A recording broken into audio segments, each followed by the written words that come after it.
என்ன காரணம்? இன்னைக்கு யாரு பிளஸிங்காவா பீனுவா? ஓகே பீனு அவங்க கொஞ்சம் அதை ஒழுங்கு பண்ணி விடுங்க. உங்க லீடருடைய பேச்சுக்கு நீங்க கேட்காம இருந்தீங்கன்னா பாயிண்ட்ஸ் கம்மி பண்ணப்படும். ஒழுங்கா இல்லைங்க. Are you happy? Okay once again எல்லாரும் நீட்டா ஆடணும். எந்த குரூப் நல்லா ஆடுறீங்களோ அவங்களுக்கு நான் பாயிண்ட்ஸ் தருவேன். டிசிப்ளினா அழகா ஆடணும். ஓகே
ஒரு பாட்டு படிச்சோம். என்ன பாட்டு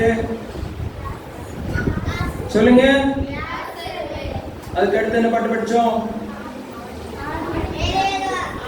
ஆடு மேய்த்து தாவீது. ஓகே அது ஆடலாமா? எத்தனை பேருக்கு ஆக்ஷன் தெரியும்?